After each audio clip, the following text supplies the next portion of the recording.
Hello student. आज हम लोगों का फिनाल चैप्टर में फिनाल टॉपिक में बहुत ही मोस्ट इम्पॉर्टेंट टॉपिक हम लोग स्टडी करने जा रहे हैं, क्योंकि बोर्ड पर्पज और कंपटीशन पर्पज दोनों में ही बहुत ही इम्पॉर्टेंट है। ये समझ के चलिए कि फिनाल का आप सबसे ज़्यादा इम्पॉर्टेंट एक फीचर पढ़ने जा रहे हैं। अगर बोर्ड में ये टॉपिक से अगर पूछा गया क्वेश्चन आ गया तो फिर फिनाल से कुछ भी नहीं पूछा जाता है। ठीक है बेटा, तो चलिए हम लोग बात करते हैं एसिडिक नेचर ऑफ फिनाल। यानी मेरे कहने मतलब हुआ बेटा कि हम लोग फिनाल का एसिडिक नेचर, जिसे हिंदी में अम्लीय प्रकृति कहते हैं, वो हम लोग शो करने जा रहे हैं। ठीक है, कि हमारा जो फिनाल होता है वो एसिडिक इन नेचर में होता है। ये बात हम एक्सप्लेन करने जा रहे हैं। अब देखिए बेटा, होता क्या है कि अगर हम लोग एसिडिक नेचर की बात करते हैं कि हमें ये पता होना चाहिए कि कौन सा कंपाउंड हमारा एसिडिक इन नेचर में होता है। तो देखो बेटा, एसिड वो होता है जो प्रोटॉन का त्याग करता है। तो बेटा, जो प्रोटॉन का त्याग करता है, जैसे आप लोग कहते हो, जैसे मैं कहा CH3 COOH। ओके बेटा, आप लोग इसे क्या पढ़ते हो? एसिटिक एसिड पढ़ते हो ना। ये बेटा आपके पास क्या है? Acetic acid. अब हमें अगर आपको ये बताना है कि ये एसिटिक एसिड, ये एसिड क्यों है, तो एसिड इसलिए है क्योंकि ये एक्वस सॉल्यूशन में, यानी अपने जली विलयन में, एक्वस सॉल्यूशन में ये प्रोटॉन को डोनेट करता है। अब प्रोटॉन क्या होता है, तो आप सभी को पता होना चाहिए कि केमिस्ट्री में जो बेटा H+ आयन होता है उसी को हम लोग प्रोटॉन कहते हैं। तो CH3 COOH क्या होता है?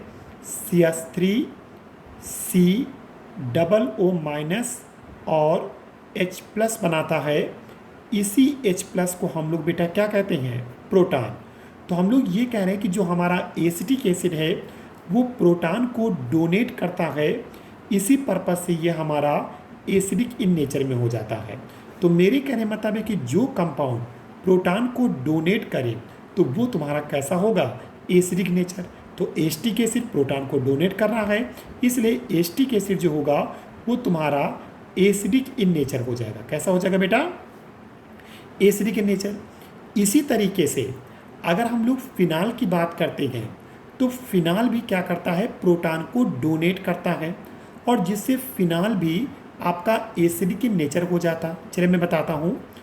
फिनाल का formula C6H5 single bond OH है, और अगर ये एक्वस सॉल्यूशन में आ जाता है, यानी वाटर के कांटेक्ट में आ जाता है, तो जैसे फिनाल को आप वाटर में डालते हैं तो ये प्रोटॉन को क्या करता है? डोनेट करता है। जब प्रोटॉन को डोनेट करता है तो ये क्या बनाता बेटा?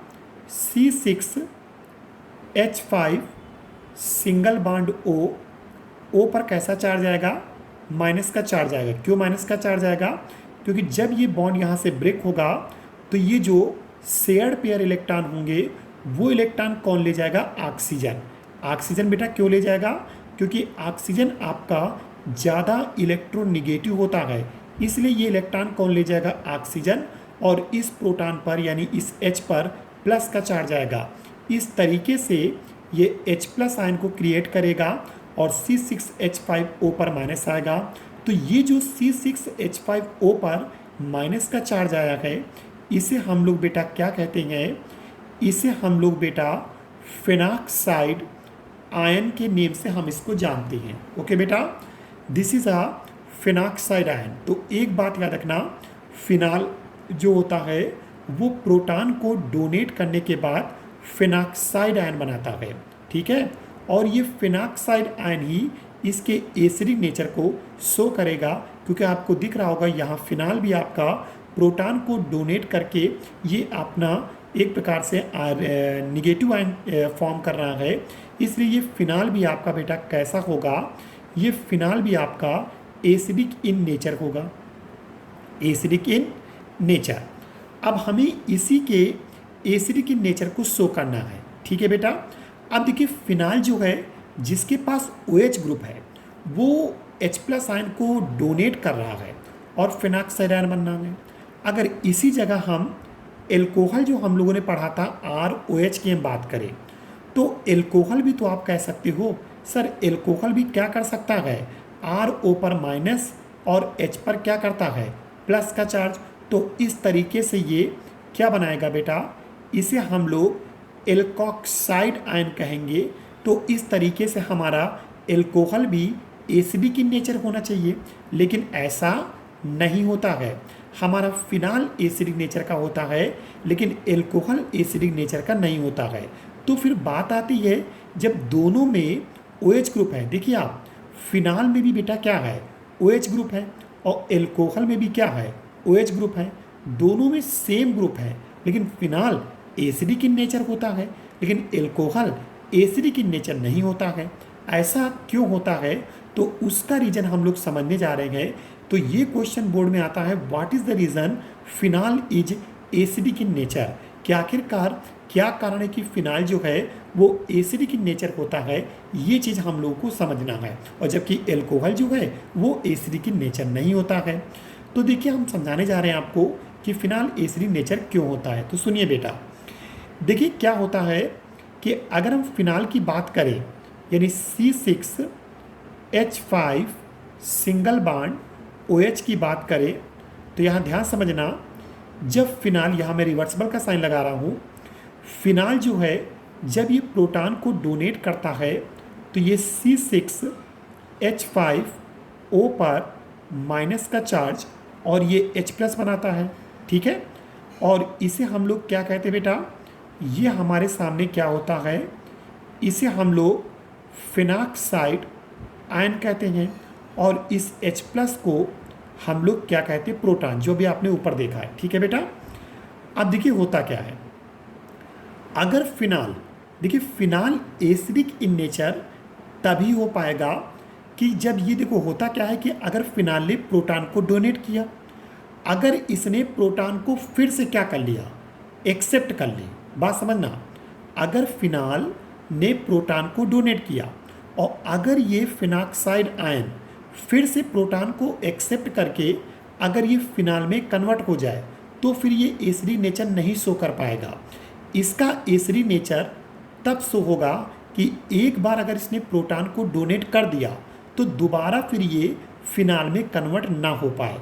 यानी मेरे कहने मतलब है कि फिनाल अगर प्रोटॉन को डोनेट कर रहा है और डोनेट करने के बाद अगर वो फिनाक्साइड आयन बना रहा, तो फिर फिनाक्साइड आयन ये आयन के फॉर्म में ही बना रहे, ये दोबारा इसके अंदर जो प्रोटॉन को अपनी ओर अट्रैक्ट करने की जो एबिलिटी है वो अगर ख़त्म हो जाए। बात समझना, अगर इस फिनाक्साइड आयन के अंदर प्रोटॉन को अपनी ओर एक्सेप्ट करने की जो एबिलिटी है, अगर वो एबिलिटी बेटा ख़त्म हो जाए, तो ये समझा जाएगा कि इस फिनाल ने एक बार प्रोटॉन को डोनेट कर दिया तो दोबारा वो प्रोटॉन को एक्सेप्ट नहीं कर पा रहा है, और इस तरीके से वो एसिडिक इन नेचर हो जाएगा। क्योंकि एसिडिक नेचर वही माना जाता है कि एक बार अगर वो प्रोटॉन को डोनेट कर दे तो दोबारा उस प्रोटॉन को वो एक्सेप्ट ना कर पाए। तो अगर फिनाल प्रोटॉन को डोनेट कर दे और फिनाक्साइड आयन बना ले, अब ये फिनाक्साइड आयन के अंदर प्रोटॉन को दोबारा एक्सेप्ट करने की टेंडेंसी, यानी जो एबिलिटी हो प्रोटॉन को अपनी ओर अट्रैक्ट करने की, वो ख़त्म हो जाए। अगर ये टेंडेंसी ख़त्म हो जाए तो ये फिनाल में कन्वर्ट नहीं हो पाएगा, और इस तरीके से फिनाल अगर एक बार प्रोटॉन डोनेट कर चुका है तो फिर वो डोनेट कर चुका है, दोबारा वो फिनाल में कन्वर्ट नहीं हो पाएगा, और इस तरीके से फिनाल अपना एसिडिक नेचर शो कर देगा। ओके बेटा, लेकिन अब हम लोगों को यही समझना है कि फिनाल जब प्रोटॉन को डोनेट कर देगा, जब फिनाक्साइड आयन को फॉर्म करेगा, तो आखिरकार ऐसा क्या होता है कि फिनाक्साइड आयन दोबारा उस प्रोटॉन को एक्सेप्ट नहीं कर पाता है, जबकि हम लोग को दिख रहा है कि इसके ऊपर माइनस का चार्ज है, इसके ऊपर प्लस का चार्ज है, ये तो इसको अट्रैक्ट कर लेगा और मेरे हिसाब से फिर से फिनाल में कन्वर्ट हो जाना चाहिए। लेकिन याद रखिए, एक बार अगर इसने प्रोटॉन को डोनेट कर दिया तो दोबारा इसके अंदर इस प्रोटॉन को एक्सेप्ट करने की जो एबिलिटी है, यानी जो टेंडेंसी है, वो ख़त्म हो जाएगी। तो वही हम लोगों को समझना है कि आखिरकार हम लोगों को तो निगेटिव चार्ज दिख रहा, तो फिर ये एबिलिटी ख़त्म कैसे हो जाती है। तो समझिए बेटा, ये फिनाल इस प्रोटॉन को डोनेट करने के बाद जब फिनाक्साइड आयन बनाता है तो इस फिनाक्साइड आयन में रेजोनेंस स्टार्ट हो जाता है। क्या मैंने बोला? इस फिनॉक्साइड आयन में रेजोनेंस, जिसे हिंदी में क्या कहते हैं बेटा, अनुनाद कहते हैं, ठीक है बेटा। तो रेजोनेंस स्टार्ट हो जाता है, और जब रेजोनेंस स्टार्ट हो जाता है तो इस ऑक्सीजन पर लगा हुआ निगेटिव चार्ज यहाँ से हट जाता है, या फिर हम ये कह सकते हैं कि ऑक्सीजन में जो लगा हुआ निगेटिव चार्ज है वो बेंजीन रिंग में फैल जाता है, यानी एक प्रकार से बेंजीन रिंग में स्प्लिट हो जाता है, और जिससे क्या होता है, इसके अंदर उस प्रोटॉन को एक्सेप्ट करने की जो एबिलिटी है, यानी जो टेंडेंसी है, वो टेंडेंसी बेटा क्या हो जाती, ख़त्म हो जाती है। अब हम आपको दिखाएंगे कि कैसे किस तरीके से यहाँ पर ये निगेटिव चार्ज यहाँ से हटकर बेंजीन रिंग में स्प्रेड होगा, यानी बेंजीन रिंग में कैसे फैलेगा। तो ठीक है, तो हम लोग देखने जा रहे हैं एक प्रकार से इसका रेजोनेंस। तो सभी बच्चे ज़रा ध्यान से इसका रेजोनेंस समझिएगा, क्योंकि रेजोनेंस आपने फर्स्ट ईयर में पढ़ा था, ठीक है। तो बिना रेजोनेंस के आप इसको समझ नहीं पाएंगे। तो देखिए बेटा मैं क्या समझा रहा हूँ। देखिए अगर हम इस फिनॉक्साइड आयन की बात करें तो ये देखिए, ये हम बना रहे फिनॉक्साइड आयन, और सभी बच्चों को ये पता होना चाहिए कि जब भी आप रेजोनेंस शो करेंगे तो उस कंडीशन में, वैसे तो आप बेंजीन में रिंग बना देते हैं, लेकिन जब रेजोनेंस शो होता है तो रिंग नहीं बनाया जाता है, बल्कि अल्टरनेट पे पाई बॉन्ड लगाते हैं। तो एक अल्टरनेट पे पाई बॉन्ड इस तरीके से, एक अल्टरनेट पे पाई बॉन्ड हम लोग इस तरीके से, और एक अल्टरनेट पे पाई बॉन्ड हम लोग इस तरीके से। तो ये देखिए बेंजीन बना दिया। अब इसके बाद हम लोग क्या करेंगे, फिनॉक्साइड आयन बना रहे हैं तो ऑक्सीजन बनाया, ओके बेटा। अब इस ऑक्सीजन की अगर हम बात करें तो ऑक्सीजन पर कितने इलेक्ट्रॉन होते हैं, जब ये OH का फॉर्मेशन किया होगा तो देखिए इस समय इसके पास अगर हम बात करें तो इस ऑक्सीजन के पास 4 इलेक्ट्रॉन होंगे, ओके बेटा। तो इस ऑक्सीजन के पास कितने इलेक्ट्रॉन होंगे बेटा, 4 इलेक्ट्रॉन।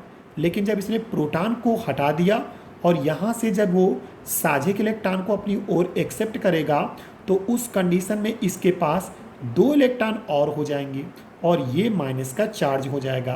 तो ये देखिए, ये आपके सामने क्या है, फिनॉक्साइड आयन। समझिए सभी लोग, ये बेंजीन है, बेंजीन पर ऑक्सीजन है, ऑक्सीजन पर वैसे होने चाहिए 4 इलेक्ट्रॉन, क्योंकि ऑक्सीजन में 6 इलेक्ट्रॉन होते हैं।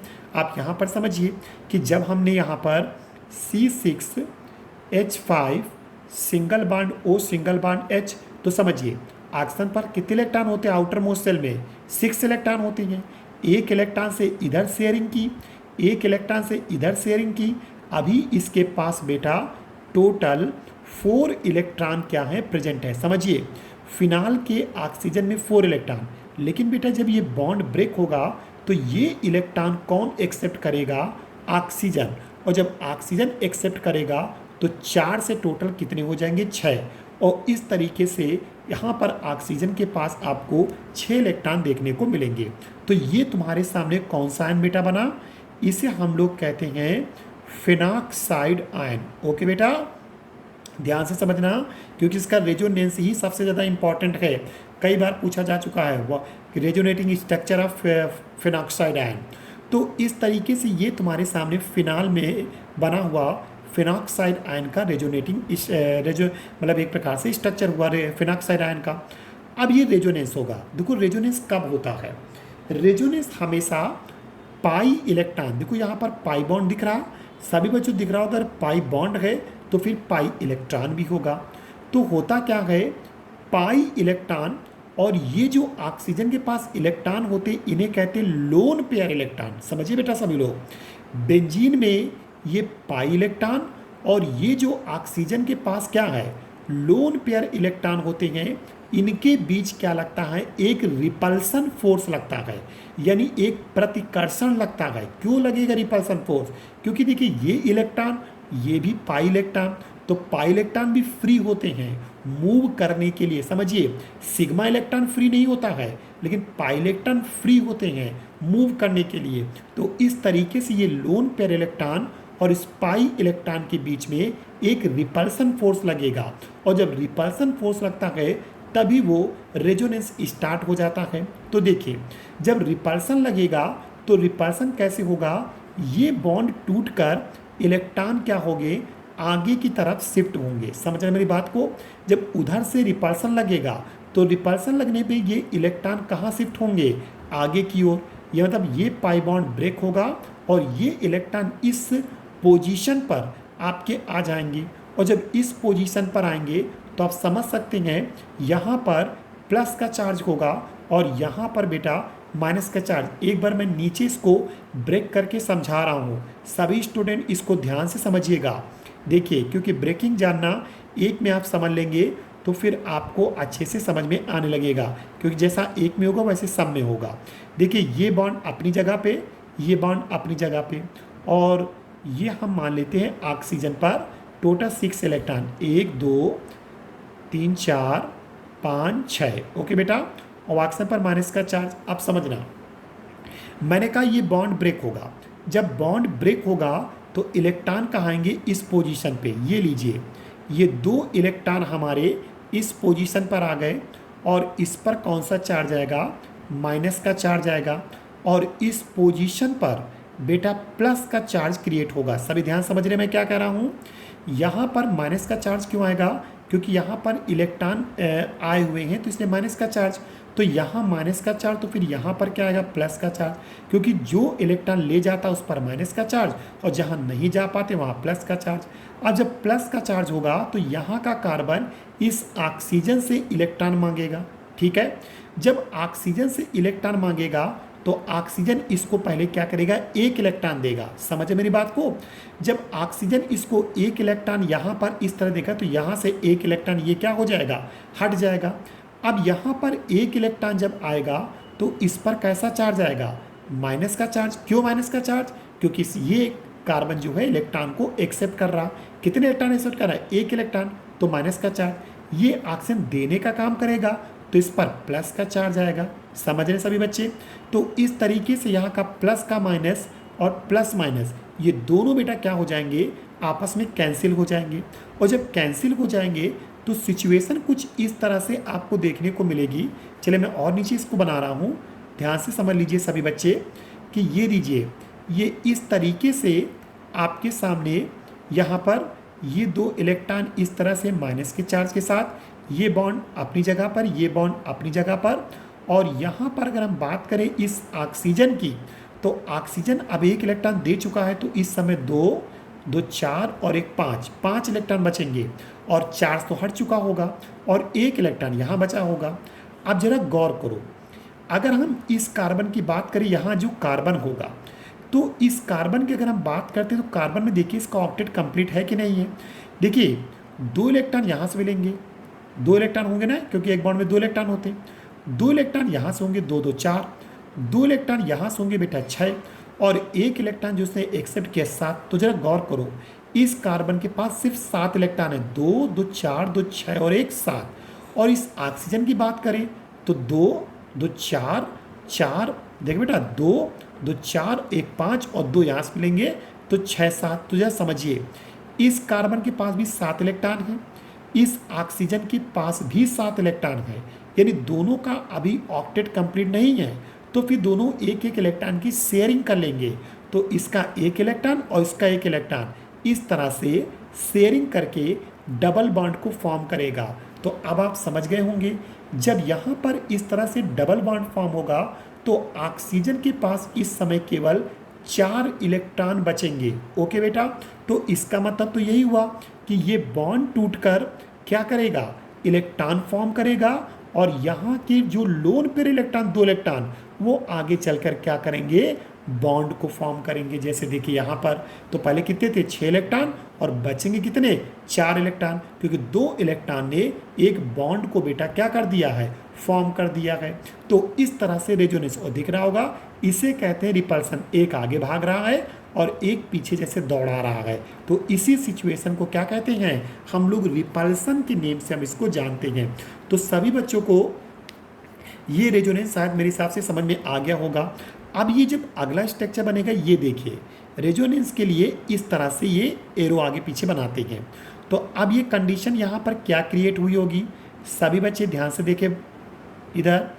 तो ये आपके सामने यहाँ पर ये 2 इलेक्ट्रॉन यहाँ पर इस तरह से आएंगे, ये बॉन्ड अपनी जगह पे रहेगा, यहाँ पर माइनस का चार्ज आएगा और ये डबल बॉन्ड यहाँ पर क्रिएट होगा। और ऑक्सीजन पर इस समय आप समझ गए होंगे हम कितने इलेक्ट्रॉन बनाने वाले हैं, सिर्फ 4 इलेक्ट्रॉन रह जाएंगे। और इस तरह से ये फिनॉक्साइड आयन का आपका रेजोनेटिंग स्ट्रक्चर तैयार हो जाएगा। बेटा दिख रहा है सभी लोगों को? तो ये रेजोनेटिंग स्ट्रक्चर, पहला रेजोनेटिंग स्ट्रक्चर बन चुका है। अब देखिए फिर से रिपल्सन लगेगा, इस इलेक्ट्रॉन और ये जो इलेक्ट्रॉन है, इस इलेक्ट्रॉन और इस पाई बॉन्ड वाले इलेक्ट्रॉन के बीच रिपल्सन लगेगा। रिपल्सन लगेगा तो फिर से ये बॉन्ड टूट कर आगे की तरफ इलेक्ट्रॉन शिफ्ट करेगा और फिर ये इलेक्ट्रॉन क्या करेंगे, बॉन्ड में कन्वर्ट हो जाएंगे। कैसे, आप फिर समझ लीजिए यहाँ पर इस सिचुएशन को भी। देखिए जब इस तरीके से यहाँ पर ये आपके सामने अगर हम बेंजीन बना रहे हैं और हमने कहा कि ये बॉन्ड अपनी जगह पे, ऑक्सीजन पर डबल बॉन्ड, ये इस तरह से ऑक्सीजन पर 4 इलेक्ट्रॉन मेंटेन रहेंगे। अब जरा समझना, जब ये बॉन्ड टूटकर इलेक्ट्रॉन शिफ्ट करेगा तो इस तरीके से यहाँ पर 2 इलेक्ट्रॉन आएंगे और वो भी माइनस चार्ज के साथ। समझना, 2 इलेक्ट्रॉन यहाँ पर फॉर्म होंगे और वो भी माइनस चार्ज के साथ। ठीक, तो जरा सोचो, जब ये बॉन्ड टूटकर इलेक्ट्रॉन यहाँ शिफ्ट करेगा तो यहाँ माइनस आ जाएगा, तो इस पोजीशन पर कौन सा चार्ज आएगा, प्लस का चार्ज आएगा। बोलो आएगा कि नहीं आएगा? और यहाँ पर ऑलरेडी क्या है, यहाँ पर इस पोजीशन पर ऑलरेडी क्या है, माइनस का चार्ज। अब जब इस पर प्लस का चार्ज आएगा तो ये इस कार्बन से इलेक्ट्रॉन मांगेगा, तो एक इलेक्ट्रॉन यहाँ शिफ्ट होगा। जब शिफ्ट होगा तो इस पर कैसा चार्ज आएगा, माइनस का चार्ज। इस पर कैसा आएगा, प्लस का चार्ज। फिर से plus minus cancel, plus minus cancel, और दोनों इलेक्ट्रॉन मिलकर एक बॉन्ड को फॉर्म करेंगे।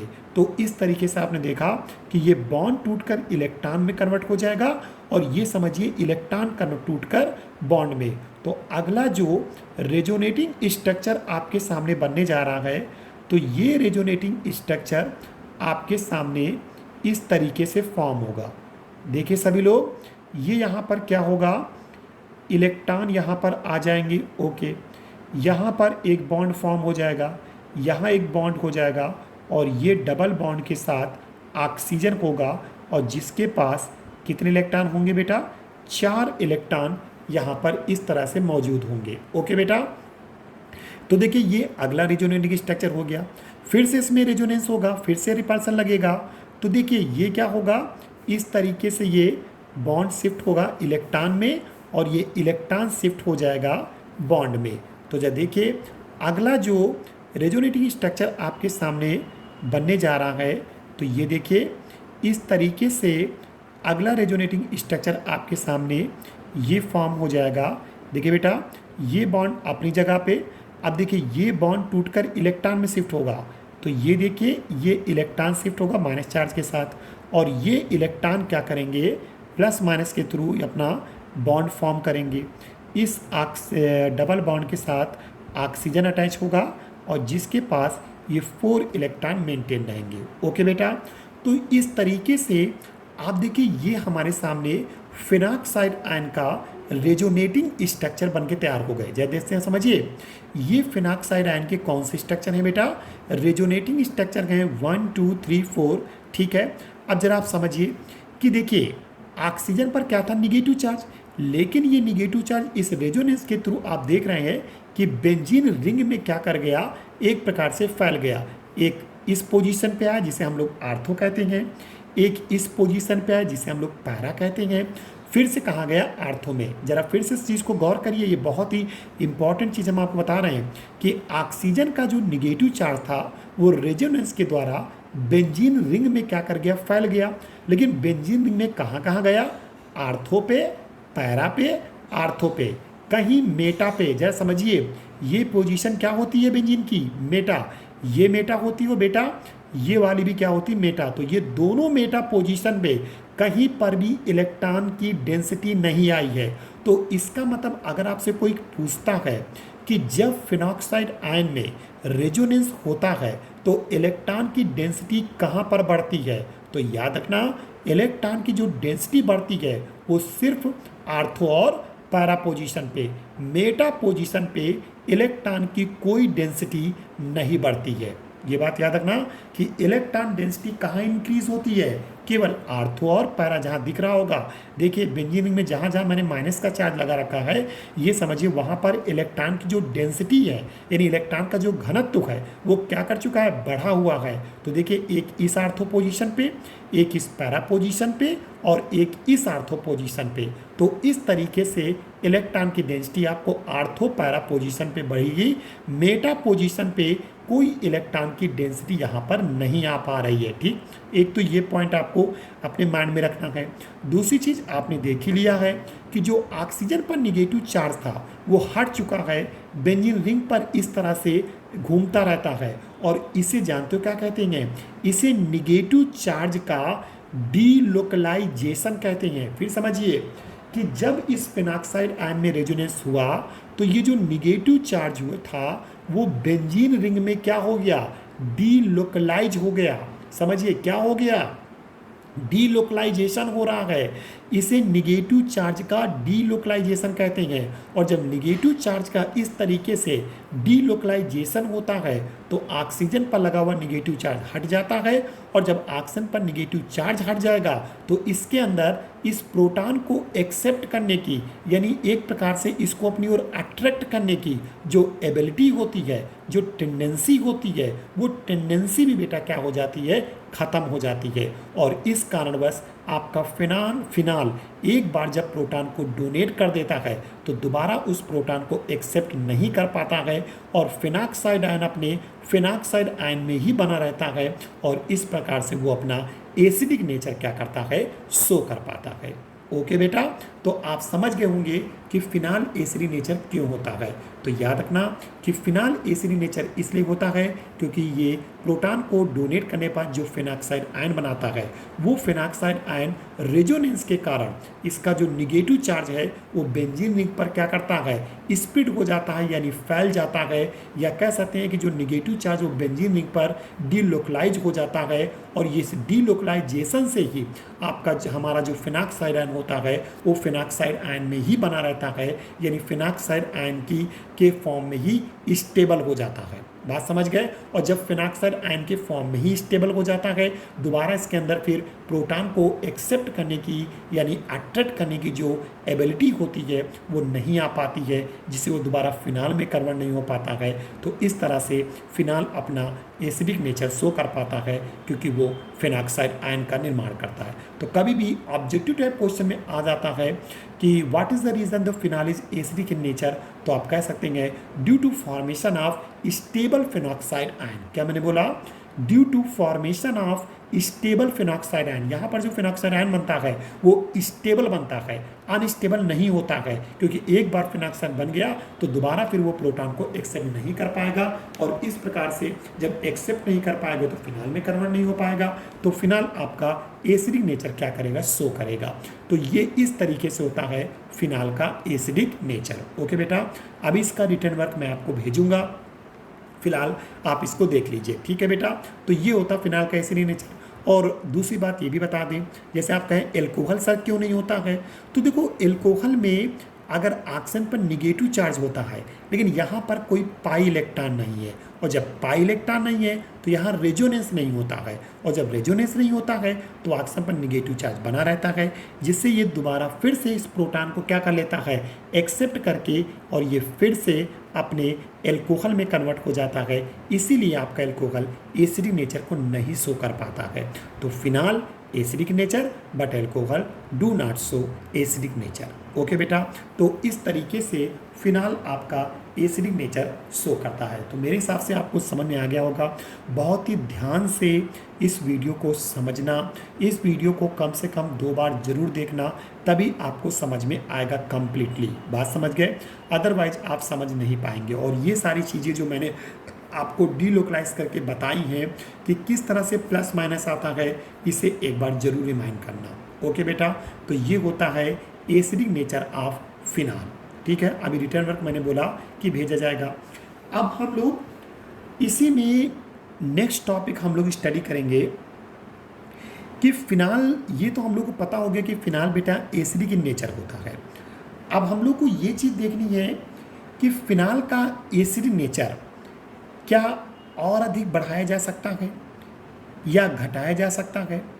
तो देखिए, ये डिपेंड करता है कि फिनाल में अगर हम कुछ ऐसे सब्स्टिट्यूएंट ऐड कर दें, यानी ऐसे कुछ हमारे पास ग्रुप होते हैं जिनके ऐड करने से फिनाल का एसिडिक नेचर और भी अधिक बढ़ सकता है, और कुछ ऐसे भी ग्रुप होते हैं जो फिनाल के एसिडिक नेचर को और भी कम कर देते हैं। बात समझ रहे हैं? तो अगला टॉपिक हम लोग स्टडी करेंगे, ठीक है बेटा। तो अगला टॉपिक हम लोगों का क्या होगा, ये देखिए। तो अगला टॉपिक हम लोग का है इफेक्ट ऑफ सब्स्टिट्यूएंट्स। जैसे समझिए सभी लोग बेटा, हम क्या बात कर रहे हैं, effect of substituents on the acidity of phenol, यानी फिनाल की एसिडिटी पर हम सब कुछ सब्स्टिट्यूएंट लगाएंगे, यानी कुछ ग्रुप हम लोग लगाएंगे और फिर हम उसका इफेक्ट देखेंगे कि किस तरह से वो इफेक्ट शो करेगा। तो क्या बनने गया कंडीशन कि इफेक्ट ऑफ, समझिए ध्यान से बेटा, effect of substituent on acidity of phenol. तो देखिए बेटा, दो तरह के फैक्टर होते हैं। सुनो बेटा, मैं आपको दिखा रहा हूँ कि दो तरह के फैक्टर होते हैं। एक होता है इफेक्ट ऑफ इलेक्ट्रॉन विथड्राइंग ग्रुप, ठीक है बेटा। इसको इंग्लिश में समझिए ध्यान से, इसको क्या कहते हैं, हर चीज़ की मीनिंग आपको पता होनी चाहिए। एक हमारे पास ग्रुप होता है जिसे हम लोग इलेक्ट्रॉन विथड्राइंग ग्रुप कहते हैं। इलेक्ट्रॉन विथड्राइंग का मतलब होता है ऐसे ग्रुप होते हैं जो इलेक्ट्रॉन को विथड्रा कहते हैं। विथड्रा का मतलब होता है निकालना। जैसे आप बैंक में जाते हो तो बैंक से जब पैसे निकालते हो तो पैसे निकालने वाले फॉर्म को क्या कहा जाता है, विथड्रॉल फॉर्म। समझ गए आप लोग? तो विथड्रा का मतलब होता है निकालना। यानी मेरे कहने मतलब हमारे पास कुछ ऐसे ग्रुप होते हैं जो इलेक्ट्रॉन विथड्राइंग होते हैं, यानी इलेक्ट्रॉन को निकालने वाले होते हैं, जिसे हम लोग इलेक्ट्रॉन अट्रैक्टिंग ग्रुप भी कह सकते हैं। तो दो नेम होते हैं, चाहे आप उसे इलेक्ट्रॉन विथड्राइंग ग्रुप बोले या अदरवाइज इलेक्ट्रॉन अट्रैक्टिंग ग्रुप कहें, ठीक है बेटा। इसी तरीके से दूसरा होता है effect of electron releasing group. देखिए, एक इलेक्ट्रॉन निकालने वाले होते हैं और एक इलेक्ट्रॉन को रिलीज करने वाले होते हैं, यानी अपने से इलेक्ट्रॉन को डोनेट करते हैं। तो जैसे समझिए, ये दो ऐसे ग्रुप होते हैं कि अगर हम इस विथड्राइंग ग्रुप को बेंजीन रिंग पर लगा दें, समझना, अगर फिनाल के बेंजीन रिंग पर हम लगाते हैं इलेक्ट्रॉन विथड्राइंग ग्रुप को, तो ये ग्रुप क्या करता है, ये बेंजीन से इलेक्ट्रॉन को अपनी ओर क्या करता है, अट्रैक्ट करता है। समझिए मेरी बात को। इलेक्ट्रॉन विथड्राइंग ग्रुप ऐसे ग्रुप होते हैं कि अगर हम इसको बेंजीन रिंग पर लगा दें तो ये ग्रुप क्या करता है, बेंजीन की रिंग से इलेक्ट्रॉन को अपनी ओर क्या करेगा, अट्रैक्ट करेगा। और जब इलेक्ट्रॉन को अपनी ओर अट्रैक्ट करेगा, आप समझना, इलेक्ट्रॉन को अपनी ओर क्या करेगा, अट्रैक्ट करेगा, तो फिर अगर बेंजीन, अगर ये ग्रुप बेंजीन से इलेक्ट्रॉन को अपनी ओर अट्रैक्ट करेगा तो फिर बेंजीन क्या करेगा, ऑक्सीजन से इलेक्ट्रॉन को अपनी ओर क्या करेगा, अट्रैक्ट करेगा, जिससे बहुत ही जल्दी आपके ऑक्सीजन पर लगा हुआ निगेटिव चार्ज हट जाएगा। और जितनी जल्दी ऑक्सीजन पर लगा हुआ निगेटिव चार्ज हटेगा उतना ज़्यादा आपका फेनॉक्साइड आयन क्या होगा, स्टेबल हो जाएगा। और जब स्टेबल हो जाएगा तो उसका एसिडिक नेचर और भी ज़्यादा बढ़ जाएगा। यानी मेरे कहने मतलब है, फिनाल का जो एसिडिक नेचर होता है वो फिनॉक्साइड आयन की स्टेबिलिटी पर डिपेंड करता है। फिर मैं समझा रहा हूँ कि मेरे कहने मतलब ये हुआ कि जो एसिडिक नेचर ऑफ, अगर हम लोग फिनाल की बात करते हैं तो बेटा एसिडिक नेचर ऑफ जो फिनाल होता है वो डायरेक्टली प्रोपोर्शनल है। समझना, एसिडिक नेचर ऑफ फिनाल जो है वो डायरेक्टली प्रोपोर्शनल है किसके, स्टेबिलिटी ऑफ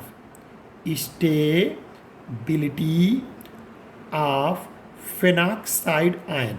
समझिए मेरी बात को, स्टेबिलिटी ऑफ फेनॉक्साइड आयन, यानी फिर समझ लीजिए कि फेनॉक्साइड आयन की स्टेबिलिटी जितनी ज़्यादा होगी, यानी हमारा फेनॉक्साइड आयन जितना ज़्यादा स्टेबल होगा तो तुम्हारा फिनाल का एसिडिक नेचर भी उतना ज़्यादा होगा। तो बस अब हमें यही समझना है कि हमारे फिनॉक्साइड आयन की स्टेबिलिटी कब ज़्यादा होगी, कब कम होगी। तो समझिए, जब भी इलेक्ट्रॉन विथड्राइंग ग्रुप, जैसे ये हमारे सामने फिनाल है, अब मेरी बात समझना इस जगह ध्यान से, ये हमारे सामने फिनाल है।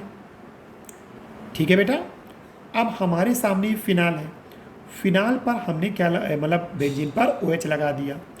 अब यहाँ पर कोई इलेक्ट्रॉन विद ड्राइंग ग्रुप, जरा सोचिए, मैं यहाँ पर लिख रहा हूँ इलेक्ट्रॉन विद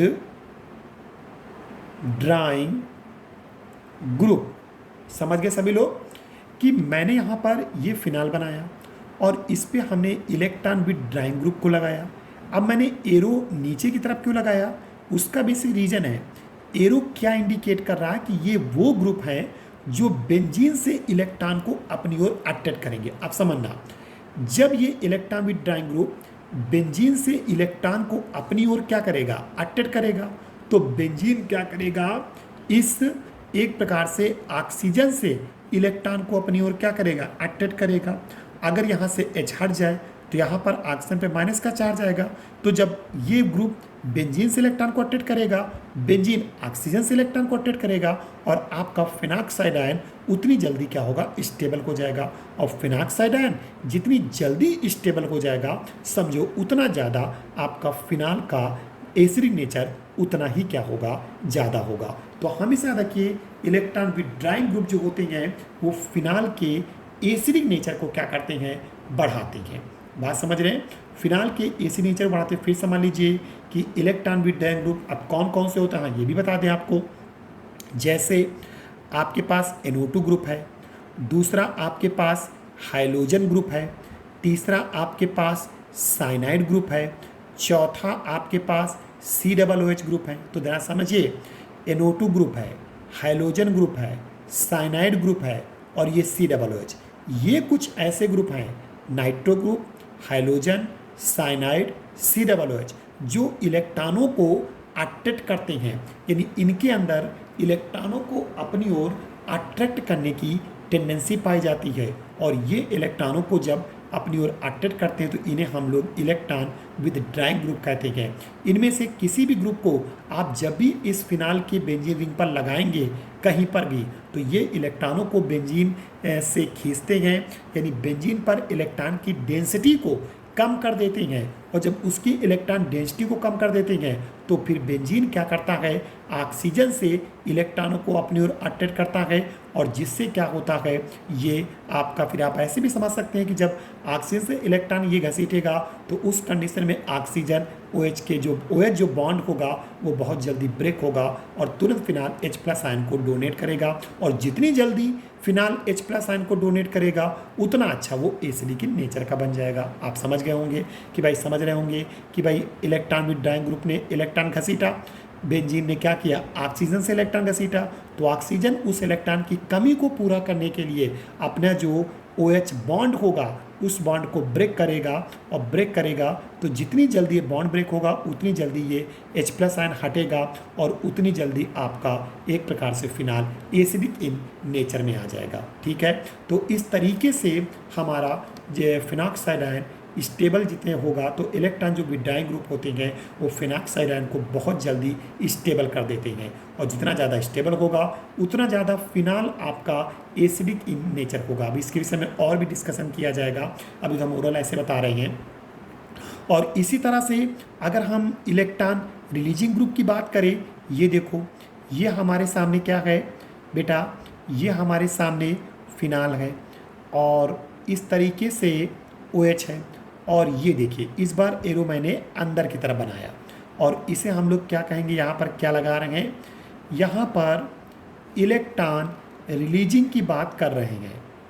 किसकी बात कर रहे हैं, इलेक्ट्रॉन रिलीजिंग ग्रुप की बात कर रहे हैं। जैसे कोई भी एल्काइल ग्रुप लगा दीजिए या OR होता, इसे एल्कॉक्सी कहते हैं। ठीक है, तो देखिए एल्काइल ग्रुप लगा दिए या एल्कॉक्सी ग्रुप लगा दीजिए तो ये इलेक्ट्रॉन घसीटते नहीं हैं बल्कि इलेक्ट्रॉन और बेंजीन इनको देते हैं। तो जाहिर सी बात है जब ये इलेक्ट्रॉन वो इलेक्ट्रॉन लेने का काम करते थे, ये इलेक्ट्रॉन देने का काम करते हैं। जब ये इलेक्ट्रॉन बेंजीन रिंग को देंगे तो जाहिर सी बात है उस इलेक्ट्रॉन से ऑक्सीजन के इन इलेक्ट्रॉनों पर रिपल्सन लगेगा और ऑक्सीजन से फिर इलेक्ट्रॉन नहीं आ पाएंगे।